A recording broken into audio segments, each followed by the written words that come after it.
The black Mercedes pulled up to the Grand Meridian Hotel in Vienna on a cold November evening.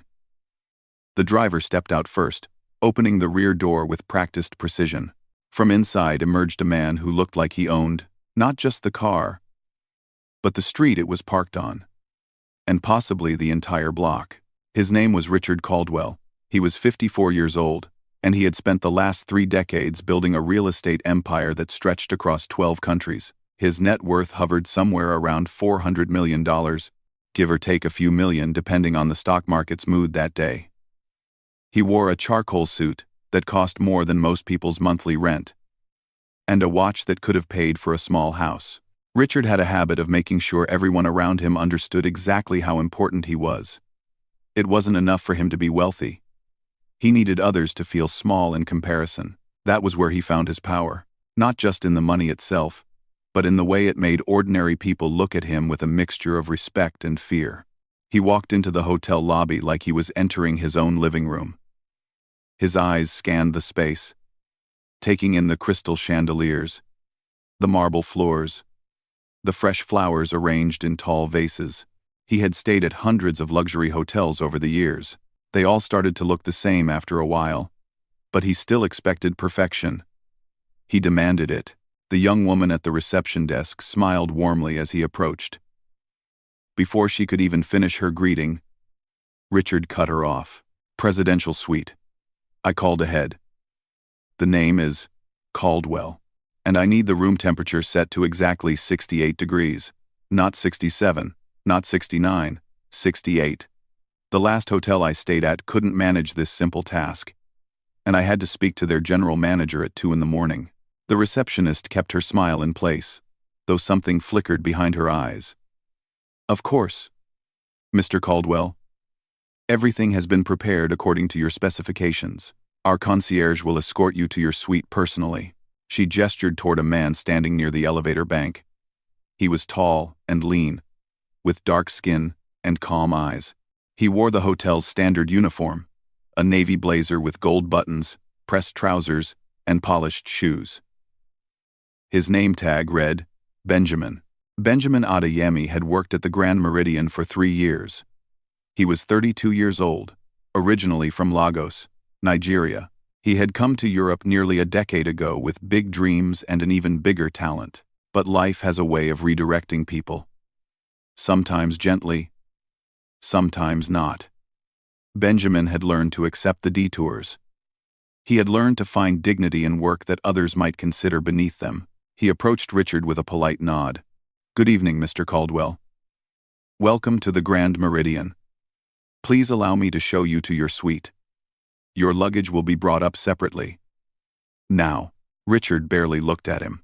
He was already checking his phone, scrolling through emails, his attention divided in the way that busy, important people often divide their attention. He followed Benjamin toward the elevator without acknowledging the greeting. As they rode up to the top floor, Benjamin asked if there was anything special Mr. Caldwell might need during his stay. The question was standard, part of the job, but Richard seemed annoyed by it. "I need people to do their jobs without asking me 20 questions, he said, still looking at his phone. "If I need something, I will tell you.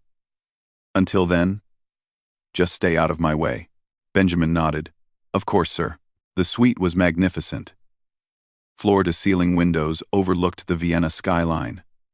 A grand piano sat in the corner of the living area, a decorative touch that most guests never used. The bedroom featured a king-sized bed with sheets that felt like clouds. The bathroom had heated floors and a soaking tub large enough for 3 people. Richard walked through the space, running his finger along surfaces, checking for dust. He found none. He checked the thermostat. 68 degrees. He grunted in what might have been approval. "The welcome champagne," he said, pointing to the bottle chilling in a silver bucket. "This is not the brand I requested." Benjamin stepped closer to look. "I apologize, Mr. Caldwell. I will have this corrected immediately. The brand you requested will be delivered within 15 minutes. Richard waved his hand dismissively. "See that it is." After Benjamin left, Richard stood by the window and looked out at the city. He was here for an investors' summit, a gathering of wealthy individuals who would spend 3 days discussing money, making deals, and trying to outdo each other with stories of their success. Richard always enjoyed these events. They gave him a stage, an audience. People who understood the language he spoke. The language of power and profit. But even among the wealthy, Richard stood apart. He had a reputation. Some called him brilliant. Others called him ruthless. A few, when they thought he couldn't hear, called him cruel. He didn't mind. He had learned long ago that being liked was less important than being respected. Or feared. Fear worked just as well. The next 2 days passed in a blur of meetings, dinners, and conversations about interest rates, market trends, and investment opportunities. Richard dominated every room he entered. He interrupted people mid-sentence. He dismissed ideas he found boring. He made jokes at others' expense, and laughed loudly at his own wit. Benjamin was always nearby, handling requests, solving problems, appearing and disappearing like a shadow. Richard snapped his fingers at him more than once, summoning him the way one might summon a servant in an old movie. Benjamin never reacted. His face remained calm. Professional. Unreadable. On the third evening, the hotel hosted a cocktail reception in the grand ballroom. This was the social highlight of the summit, a chance for the investors to relax, drink expensive wine, and pretend to enjoy each other's company. A string quartet played softly in one corner. Waiters circulated with trays of appetizers that looked like tiny works of art. In the opposite corner of the room stood a beautiful Steinway concert grand piano. It was a stunning instrument, black and gleaming, positioned near the windows where the city lights created a dramatic backdrop. Most guests walked past it without a second glance. It was decoration, atmosphere, nothing more. Richard was on his third glass of champagne when he noticed the piano. He was standing with a small group of investors, telling a story about a deal he had closed in Dubai, when one of the women in the group interrupted him. Her name was Eleanor. She was in her 60s, elegant and sharp, with silver hair and a reputation for philanthropy. She served on the boards of several cultural institutions, including a major orchestra. "What a beautiful piano," she said, looking across the room. "Does anyone here play?" A few people shook their heads. Someone mentioned taking lessons as a child but never sticking with it. The conversation might have moved on, but Richard saw an opportunity. He noticed Benjamin standing near a side table, arranging place cards for tomorrow's breakfast meeting. Richard's lips curled into a smile. It was not a kind smile. "Why don't we ask the help?" he said, loud enough for the people around him to hear. He raised his voice further, making sure it carried across the room. "You there. Concierge. Come here for a moment." Benjamin looked up. He set down the place cards and walked over, his expression neutral. Richard gestured toward the piano with his champagne glass. "The lady wants to hear some music. Why don't you play something for us? I'm sure you can manage a simple tune. What do they teach you in concierge school? Chopsticks? Mary had a little lamb?" A few people laughed nervously. Others looked uncomfortable. Eleanor frowned slightly but said nothing. Benjamin stood very still. He looked at Richard, then at the piano, then back at Richard. Something moved behind his eyes. It was not anger. It was something deeper. Older, a weight that had been carried for a long time. Richard took his silence as hesitation. "Fear, maybe?" He laughed again, louder this time.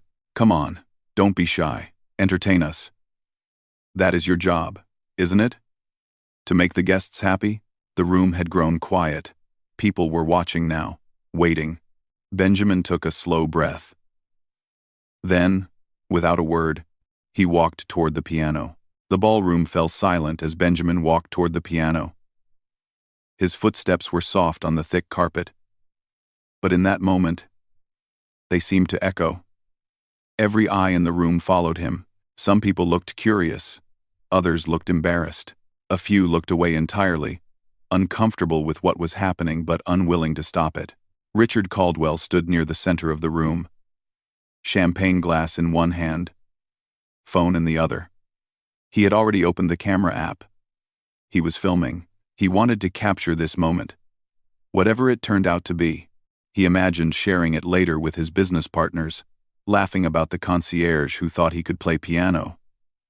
It would make a good story.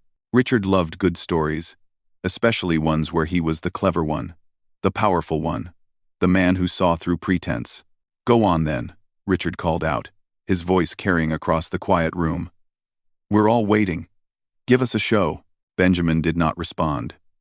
He did not look back. He just kept walking, steady and calm, until he reached the Steinway. The piano was beautiful.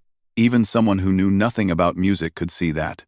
It was a concert grand, nearly 9 feet long, with a glossy black finish that reflected the chandeliers above.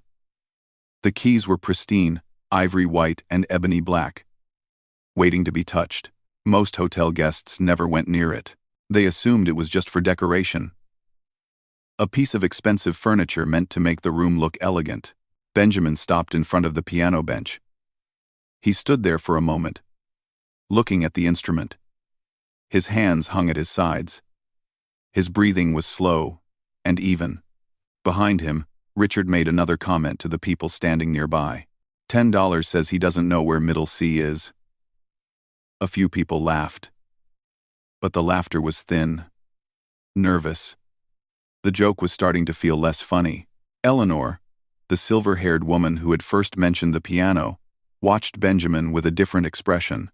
She had spent decades around musicians. She had attended hundreds of concerts, sat on the boards of orchestras and conservatories, met some of the greatest pianists in the world. She knew how to recognize someone who belonged near an instrument, and something about the way this man stood, the way he looked at the piano, made her pause. Benjamin pulled out the bench and sat down. He adjusted his position slightly, finding the right distance from the keys. His movements were precise, practiced. This was not someone who had stumbled onto a piano by accident. The room grew even quieter. Even the waiters had stopped circulating. Everyone was watching now. Richard lowered his phone slightly. His smile flickered. Something was not going the way he had expected. The concierge was supposed to look embarrassed by now. He was supposed to make some excuse, back away, admit that he could not play. That was how this was supposed to go. Instead, Benjamin closed his eyes. He sat perfectly still, his hands resting in his lap. He took one slow breath, then another. The seconds stretched out. 5 seconds. 10 seconds. The silence became almost unbearable. Richard shifted on his feet. "Well? Are you going to play? Or just sit there all night?" Benjamin opened his eyes. He lifted his hands and placed them gently on the keys. And in that moment, something changed in the room. It was hard to explain exactly what it was. The air felt different, heavier, like the moment before a thunderstorm, when you can feel the electricity building in the atmosphere. Eleanor leaned forward slightly. She recognized that posture. She had seen it countless times before, in concert halls from Vienna to New York to Tokyo. It was the posture of a trained pianist, someone who had spent years, maybe decades, learning how to coax music from wood and wire and ivory. Richard noticed the change too, though he did not understand it. His smile faded. His phone dipped lower. He had stopped filming without realizing it. Benjamin's fingers hovered over the keys for one more moment. Then he began to play. The first notes were soft, gentle. They floated through the ballroom like a whisper, almost too quiet to hear. A simple melody, delicate and sad, rising and falling like a breath. Richard relaxed slightly. This was not so impressive. Anyone could play something soft and slow. He raised his phone again, ready to capture proof of mediocrity. But then the music changed. The melody grew stronger, deeper. The left hand joined in, adding bass notes that rumbled like distant thunder. The tempo increased. The notes came faster, cascading over each other like water rushing over stones. The simple melody transformed into something complex, something alive, something that demanded attention. People stopped whispering. They stopped moving. They stopped breathing, it seemed. Benjamin's hands moved across the keys with a speed and precision that was almost impossible to follow. His fingers struck each note with perfect accuracy, drawing out sounds that filled every corner of the room. The piano seemed to wake up under his touch, releasing a voice it had kept hidden for years. The piece he played was Chopin, Ballade No. 1, in G minor. It was one of the most difficult works in the classical piano repertoire, a 10-minute journey through heartbreak and triumph, rage and tenderness. Concert pianists spent months preparing to perform it. Some spent years. Benjamin played it like he had known it his entire life. Richard's phone slipped in his hand. He caught it clumsily, nearly dropping it. His face had gone pale. The smirk was completely gone now, replaced by something else. Confusion, maybe, or the beginning of shame. The music built to its first climax, a thunderous passage that made the crystal glasses on nearby tables vibrate. Then it softened again, returning to that sad, beautiful melody from the beginning. But now, it was transformed. Now it carried weight. Now it meant something. Eleanor pressed her hand to her chest. Her eyes were glistening.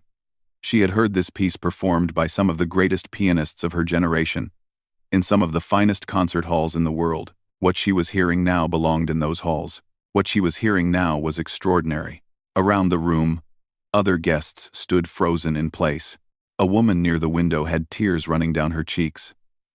A man who had been laughing at Richard's joke moments earlier now stared at the piano with his mouth slightly open. The waiters had gathered near the kitchen doors, trays forgotten in their hands. Richard stood alone in the middle of it all. He had wanted to humiliate someone. He had wanted to feel powerful, to remind everyone in the room that some people were better than others, that money and status meant something. Instead, he had accidentally revealed something he never expected. He had tried to expose weakness, and found strength instead. The music continued to pour from the piano. Benjamin's eyes were closed again.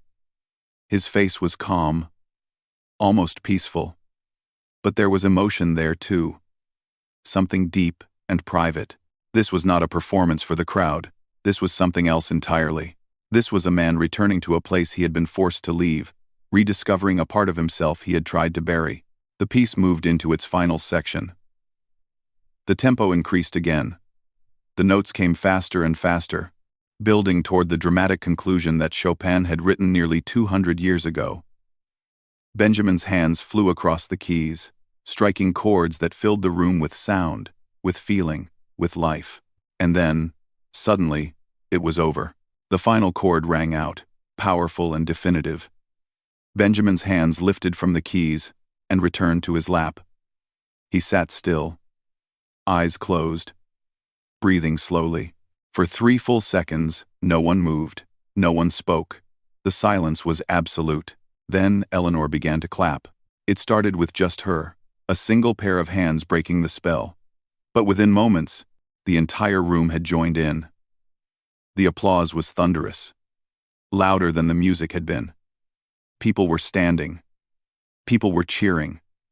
Someone shouted, "Bravo!" in a voice thick with emotion. Benjamin opened his eyes.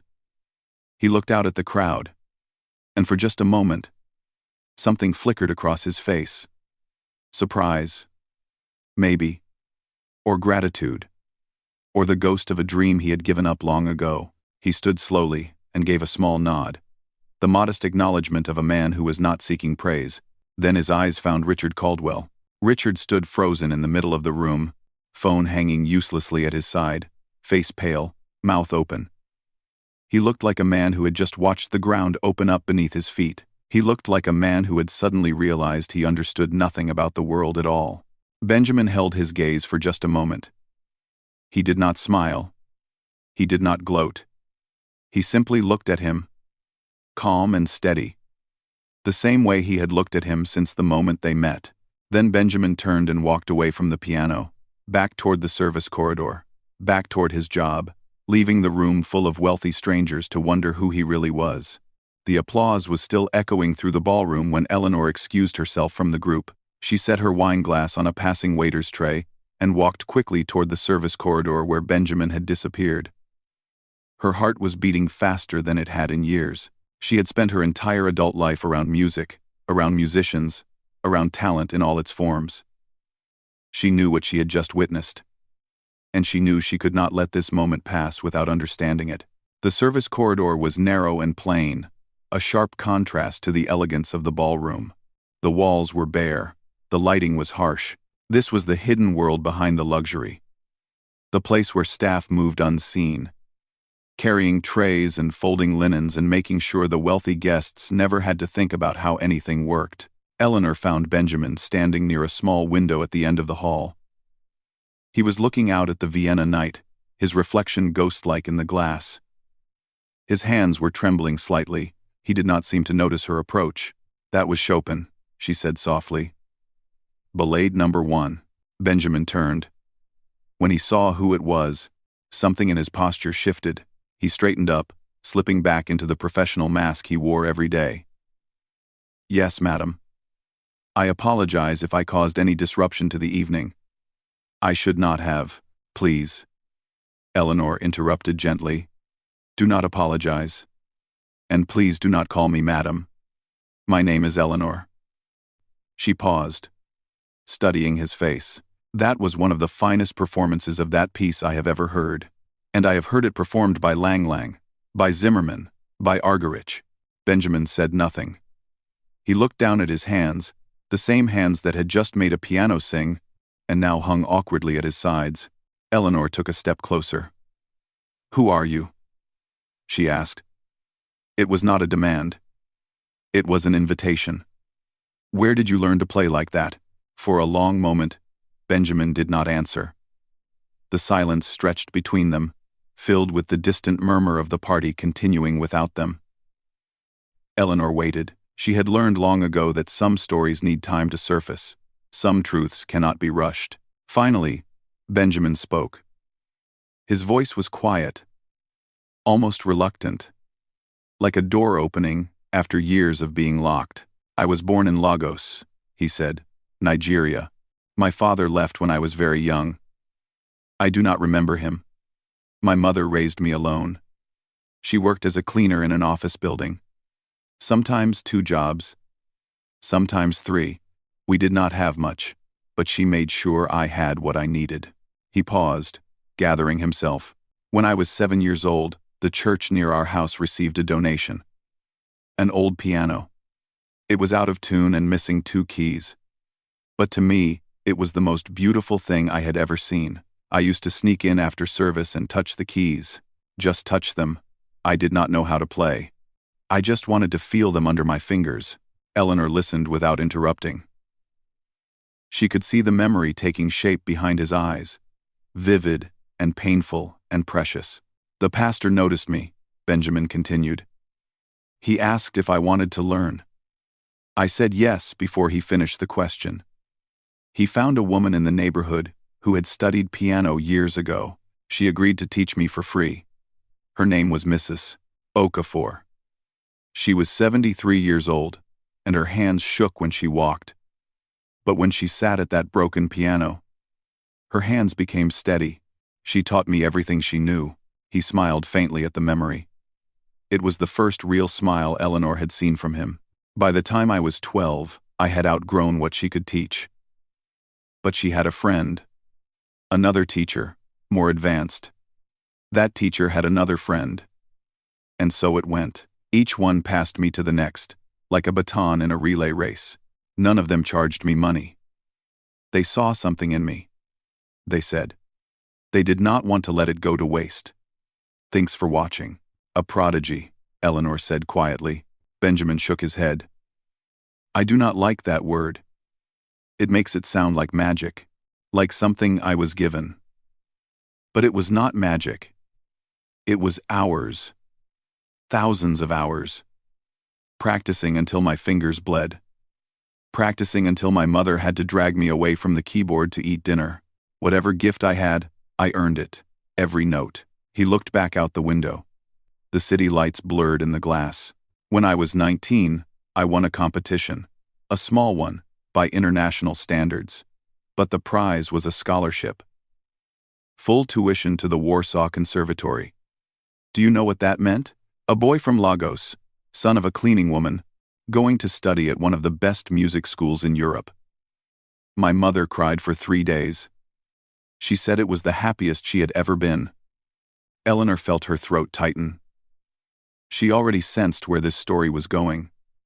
She had heard versions of it before, from other talented people whose lives had been derailed by circumstance, but knowing the shape of a tragedy does not make it easier to hear. I went to Warsaw, Benjamin said. I studied. I practiced. I was good. Better than good. My professors said I had a future. Orchestras were interested. Agents were calling. Everything my mother had sacrificed for, everything those teachers had given me, it was all leading somewhere. I could see it. I could almost touch it. His voice grew quieter, and then my mother got sick. The words hung in the air like smoke. It started as a cough. She told me not to worry. She told me to focus on my studies, but the cough became pneumonia. The pneumonia became something worse. The doctors in Lagos did not have the equipment to diagnose her properly. She needed specialists. She needed treatment that cost more money than she had ever seen in her life. Benjamin's hands clenched at his sides. I was 3 months away from graduation. 3 months away from everything I had worked for. But my mother was dying, and I was the only one who could help her. So I left. I left school. I left Warsaw. I left my future sitting on a piano bench, waiting for me to come back. Eleanor closed her eyes briefly. The weight of his words pressed against her chest. I came back to Lagos, Benjamin continued. I worked, anything I could find. I played piano in hotel lobbies for tips. I gave lessons to children of wealthy families. I sent every penny home. The bills kept coming. The treatments kept failing. And then one morning, 6 months after I left school, she was gone. His voice cracked slightly on the last word. He paused, composing himself, before continuing. After she died, I had nothing. No degree. No career. My scholarship had expired. My visa had expired. The orchestras that had been interested in me had moved on to other pianists, younger pianists, pianists who had actually finished their training. I tried to go back. I wrote letters. I made calls. But the window had closed. The music world does not wait for anyone. Eleanor reached out and touched his arm gently. It was a small gesture, but it carried everything she could not put into words. I moved around for a few years, Benjamin said. London, Paris, Berlin, taking whatever work I could find. Eventually, I ended up here. At the Grand Meridian. They needed a concierge. I needed a job. It was not complicated. And the piano? Eleanor asked. Do you still play? Benjamin looked at her for a long moment before answering. Every night, he said. After my shift ends, I go to a practice room at a small music school nearby. They let me use it for free, because I help them with maintenance. I play for 2 hours, sometimes 3. I play Chopin, Rachmaninoff, Liszt. I play everything I would have performed on stages around the world if my life had gone differently. He paused. The music does not care where I am. It does not care that I wear a uniform and carry luggage for wealthy strangers. It does not care that I never graduated, that I never made a recording, that no one knows my name. When I sit at a piano and close my eyes, I am exactly who I was always meant to be. Nothing can take that away from me. Not poverty, not circumstance, not even time. Eleanor wiped her eyes. She had not realized she was crying. Benjamin, she said, and her voice was firm now, filled with purpose. I need you to listen to me very carefully. What happened tonight was not an accident. I do not believe in accidents. I believe you were meant to sit at that piano, and I was meant to hear you play. She reached into her clutch and pulled out a small business card. It was simple and elegant. Her name printed in gold letters above a phone number and an address. I sit on the board of the Vienna Philharmonic's community outreach program, she said. We work with talented musicians who have been overlooked by traditional paths. I want you to call me tomorrow. Not next week. Not when you have time. Tomorrow. Benjamin looked at the card in her hand. He did not take it. I am a concierge, he said quietly. That is who I am now. Eleanor shook her head. That is what you do. It is not who you are. Who you are was sitting at that piano 20 minutes ago. Who you are made a room full of strangers forget how to breathe. She pressed the card into his palm. Call me, please. Benjamin looked down at the card for a long time. When he finally looked up, his eyes were wet. Thank you, he said. It was barely a whisper. Eleanor smiled. Do not thank me yet. Thank me when you are standing on a stage where you belong. She turned and walked back toward the ballroom, leaving Benjamin alone in the corridor with a small piece of paper that might just change everything. Benjamin did not sleep that night.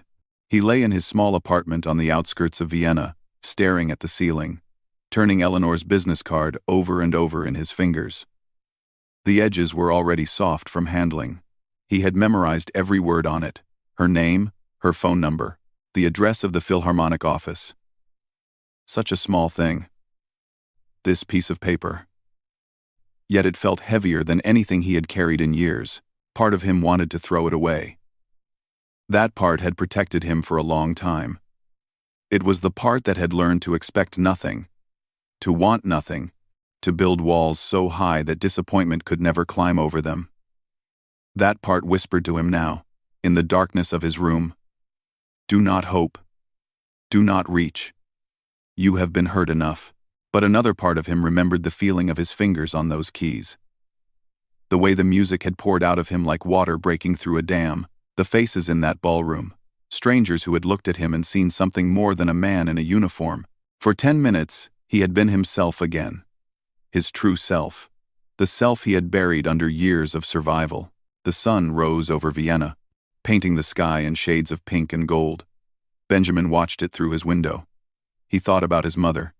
He wondered what she would tell him to do. The answer came immediately, as clear as her voice had been when she was alive. She would tell him to call. She would tell him that she did not sacrifice everything just so he could spend the rest of his life hiding. He picked up his phone. His hands were shaking. He dialed the number on the card before he could talk himself out of it. Eleanor answered on the second ring. I was hoping you would call, she said. There was warmth in her voice, and something else too. Excitement, maybe. Or anticipation. Can you meet me this afternoon? There is someone I want you to meet. 3 hours later, Benjamin sat in a small office overlooking the Danube River. Across from him sat Eleanor and a man named Friedrich, the director of the Vienna Philharmonic's community outreach program. Friedrich was in his 60s, with wild gray hair and kind eyes behind round glasses. He looked like the sort of person who had spent his entire life around music and could not imagine any other way to live. Eleanor had already told Friedrich about the performance at the hotel. She had described it in detail, using words like extraordinary and once in a generation. Benjamin felt uncomfortable hearing himself talked about this way. He was not used to praise. He was not used to being seen at all. Friedrich leaned forward in his chair, studying Benjamin with curiosity. Eleanor does not exaggerate, he said.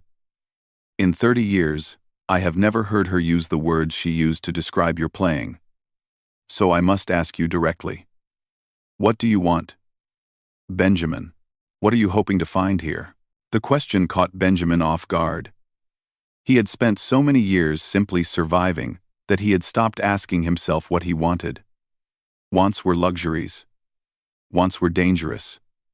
Wants led to disappointment. But sitting in that office, with the river flowing past the window, and 2 people looking at him like he mattered, Benjamin felt something shift inside him. A door creaking open. Light spilling through. I want to play again, he said.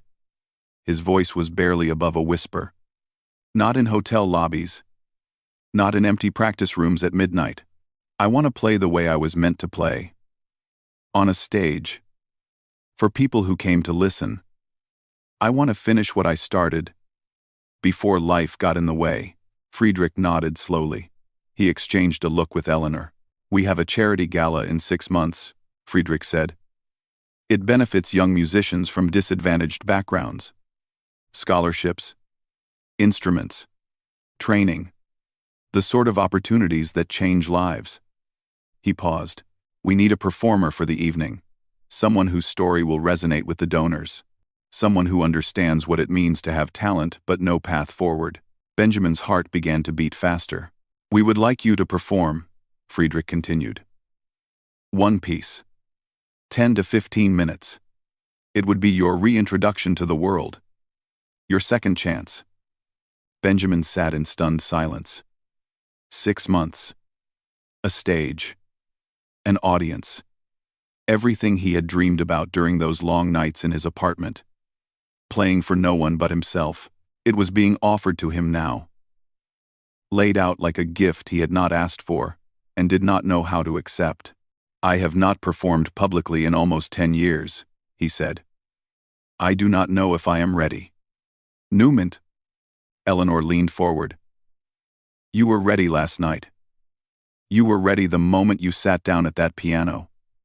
The only question is whether you are willing. Benjamin looked down at his hands. The same hands that had scrubbed floors and carried luggage and pressed elevator buttons for wealthy strangers. The same hands that had once made professors weep with the beauty of their playing. Yes, he said. I am willing.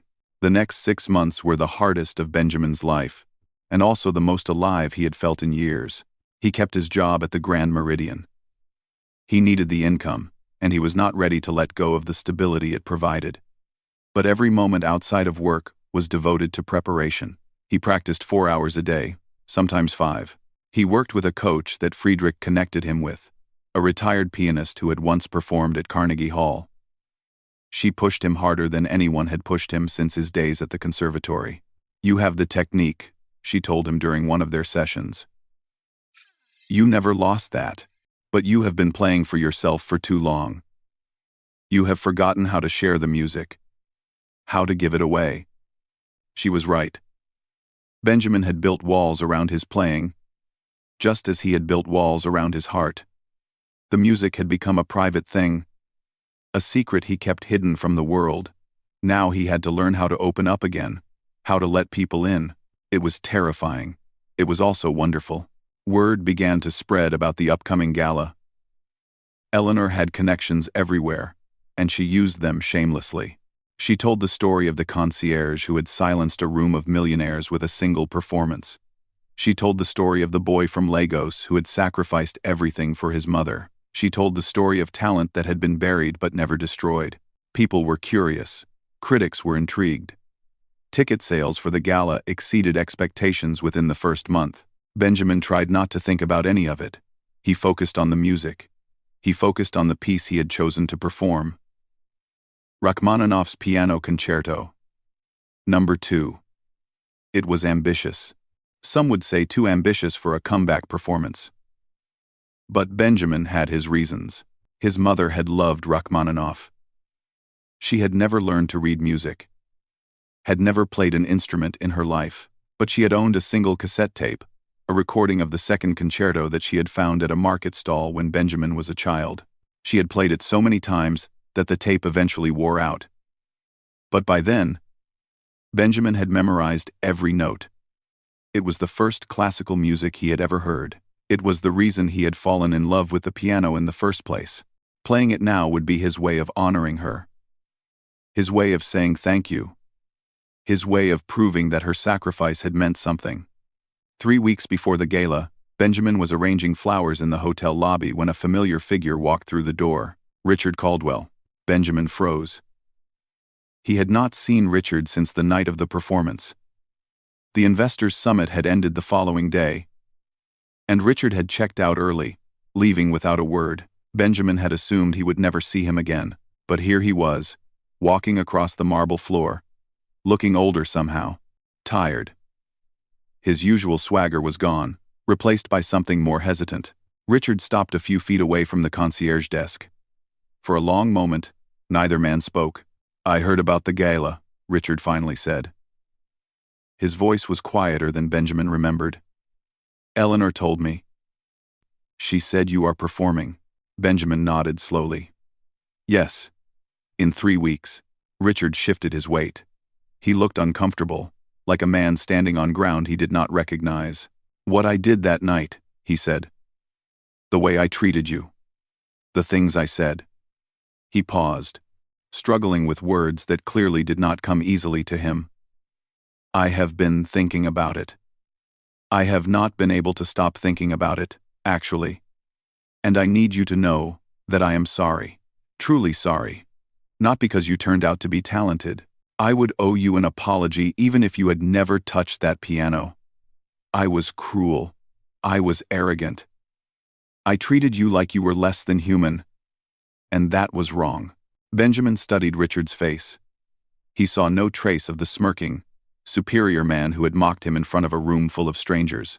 He saw only someone struggling to be better than he had been. Thank you for saying that, Benjamin said. It takes courage to apologize.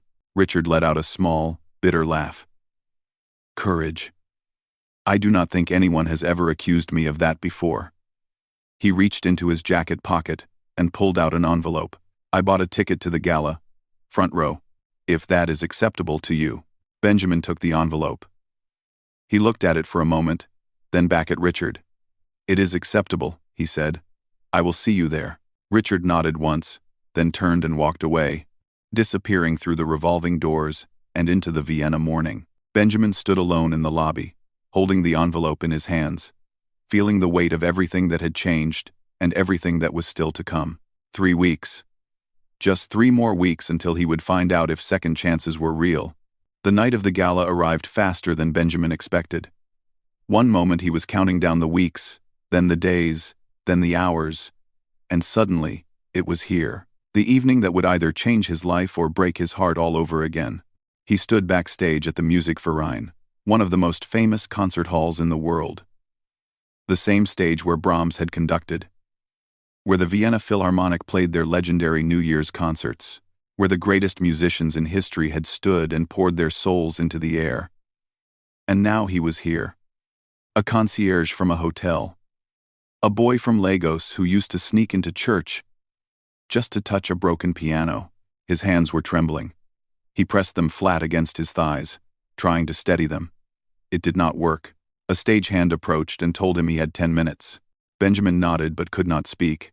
His throat felt like it was filled with sand. Through a gap in the curtain, he could see the audience filing into their seats. Over 1,000 people, critics from major newspapers, donors worth billions, musicians he had admired his entire life. They were all here. They were all waiting for him. He thought about running.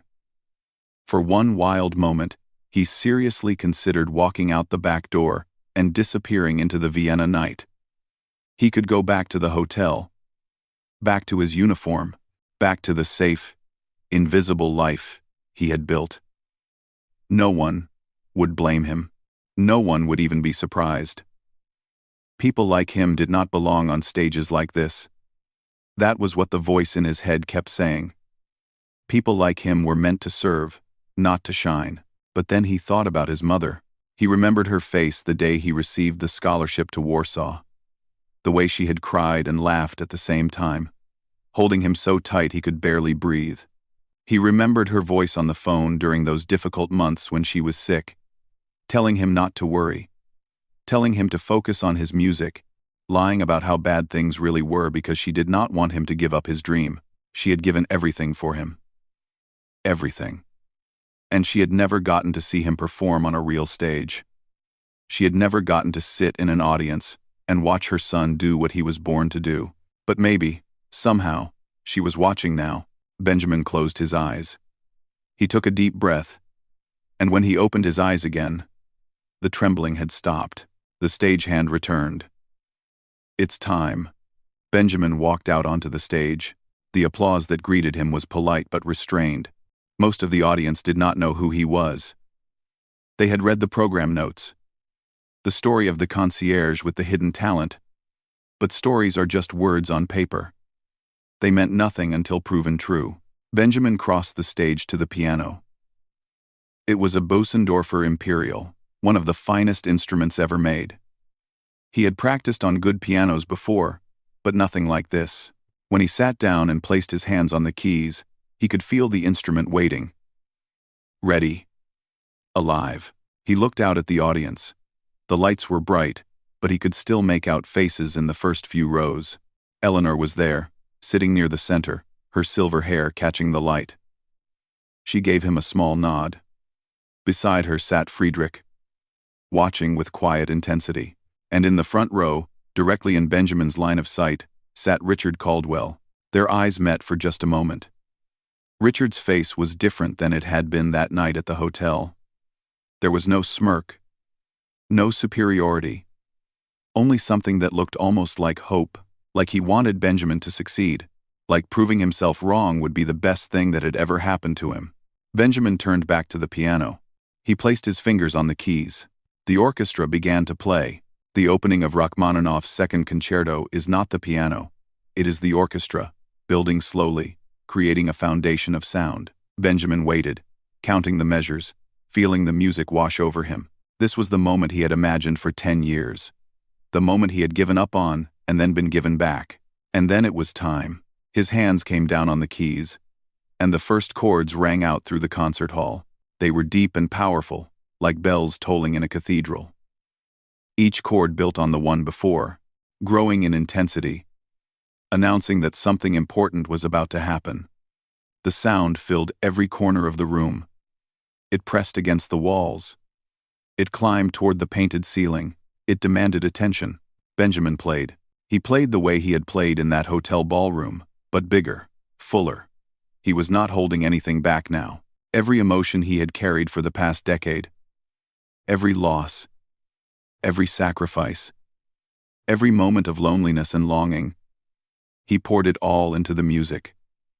The piano became an extension of his body. The notes became words in a language more honest than any he could speak. The first movement built to its climax, waves of sound crashing over the audience. Then it softened, becoming tender, becoming sad. This was the part that always reminded him of his mother, the melody that sounded like a lullaby, like a goodbye, like a promise that love does not end just because someone is gone. Tears streamed down his face as he played. He did not try to hide them. He did not feel ashamed. This was not weakness. This was truth. In the audience, Eleanor was weeping openly. Friedrich had removed his glasses and was wiping his eyes. Even Richard, the man who had once mocked him for daring to approach a piano, sat motionless, with tears on his cheeks. The second movement flowed into the third. The tempo increasing. The energy building. Benjamin's fingers flew across the keys with a speed and precision that seemed almost impossible. The orchestra matched him, note for note, the music spiraling upward toward its triumphant conclusion. And then, finally, the last chord. It rang out through the music verein, hanging in the air for what felt like an eternity. Benjamin lifted his hands from the keys and let them fall to his lap. He sat still, breathing hard, empty in the best possible way. Silence. For 3 seconds, there was absolute silence, and then the audience exploded. The applause was like thunder. People rose to their feet, first in ones and twos, then in whole sections, until the entire hall was standing. They were cheering. They were crying. They were stamping their feet and shouting, "Bravo!" over and over again. Benjamin stood slowly. His legs felt weak. He turned to face the audience and bowed. A deep bow from the waist, the bow of a man who had finally found his way home. Eleanor was on her feet, applauding so hard her hands must have hurt. Friedrich was beaming like a proud father, and Richard Caldwell stood in the front row, clapping and nodding, a man who had come to witness something he had once tried to destroy. After the gala, Benjamin was surrounded by people. Critics wanted interviews. Donors wanted to shake his hand. Musicians wanted to talk about his technique, his interpretation, his journey. It was overwhelming and wonderful and terrifying all at once. But the moment that mattered most came later. When the crowd had thinned, and Benjamin stood alone near the stage door, Richard approached him one last time. "I was wrong about you," Richard said. His voice was quiet, stripped of all pretense. "I was wrong about a lot of things, but I want you to know that tonight was the most beautiful thing I have ever witnessed, and I'm grateful that I got to be here for it." Benjamin looked at him for a long moment. Then he extended his hand. Richard took it. They shook hands. Two men who had started as opposites and ended as something closer to equals. Not friends, perhaps, but no longer enemies. In the months that followed, Benjamin's life transformed. Recording offers came in. Concert invitations arrived from cities he had only dreamed of visiting. A documentary crew wanted to tell his story. Scholarships were established in his name, helping young musicians from backgrounds like his find paths forward. He left his job at the Grand Meridian, but not right away. He stayed for another year, finishing on his own terms, leaving the same way he had arrived, with dignity, with grace, with his head held high. On his last day, the hotel staff gathered to say goodbye. They gave him a card signed by everyone, from the housekeepers to the general manager. Some of them had heard about his performance, others had watched videos online. All of them told him how proud they were. Benjamin thanked them. He meant it, and then he walked out of the hotel for the last time. Into the Vienna morning. Into a future that finally matched the person he had always been inside. He never forgot where he came from. He never forgot the broken piano in that Lagos church, or the teachers who believed in him, or the mother who sacrificed everything. He carried them with him onto every stage, into every performance, through every note he played, because the music had never left him. And now, at last, he was free to share it with the world.